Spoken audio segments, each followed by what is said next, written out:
ស្រីអ្នកនរគ្នានេះដែរយើងមានរបស់លើថ្មីមកទៀតហើយគឺ Note 15 Pro Plus 5G ដែលនៅក្នុងបែបរបស់នេះគឺមានជំនួសពីដើមហើយយើងចង់ដឹងថានៅក្នុងប្រអប់របស់វាមានអីខ្លះអញ្ចឹងយើងតាមតាមទស្សនារបស់គ្នាធ្វើការ unboxing ជាមួយខ្ញុំបងប្អូនអូខេអញ្ចឹងយើងធ្វើការ unboxing មួយនេះតោះ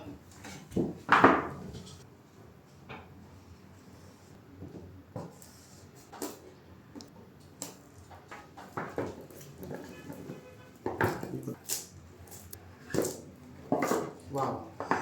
នៅពេលដែលយើងបើកមកយើងឃើញប្រអប់មួយដោយក្នុងប្រអប់ហ្នឹងយើងមានស្រោមមានសភៅធានាសភៅណែនាំហើយយើងមានស្រោមរបស់ថ្នាំមួយមានស្រោមរបស់ថ្នាំមួយអញ្ចឹងយើងមកមើលតួឯករបស់យើងវិញនៅក្នុងប្រអប់របស់វាគឺមានទូរស័ព្ទដ៏ស្រស់ស្អាតមួយនេះយើងទុកមួយលើសិនតោះមកយើងចូលទៅមើលនៅក្នុងប្រអប់របស់វាឃើញថាចំពោះ Note 15 Pro Plus 5G គឺយើងភ្ជាប់មកជាមួយនឹងដុំសាកកម្លាំងរហូតដល់100 វ៉ាត់ភ្ជាប់មកជាមួយស្រាប់ជាមួយនឹងខ្សែសាកប្រភេទ Type C មកជាមួយស្រាប់មានថាគឺល្អមែនទែនគឺអត់មានឲ្យបងប្អូនអតិថិជនដែល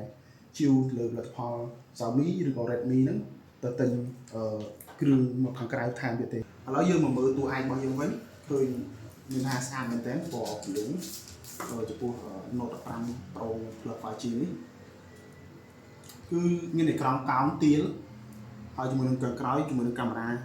ចំនួន3គ្រាប់និងឡែន1គ្រាប់ហើយនេះជាកាមេរ៉ាជំនួយកាមេរ៉ានេះដែរគឺមានទំហំរហូតដល់200 megapixel អញ្ចឹងទៅលើការថតរូបគឺថាទៅលើតាអែមហ្មងអញ្ចឹងសម្រាប់អតិថិជនដែលធ្វើការចង់បានទូរស័ព្ទថ្មីយកទៅប្រើប្រាស់ទៅលើការថតរូបឬក៏ប្រើប្រាស់ប្រចាំថ្ងៃគឺអាចមករកជាវបានទៅលើ model Note 15 series ទៅតាមហាងទូរស័ព្ទដៃនៅក្នុងប្រទេសកម្ពុជាកុំភ្លេចជួបជាមួយនឹងខ្ញុំបាទនៅវីដេអូ review ពេញជាមួយនឹង Note 15 Pro Plus 5G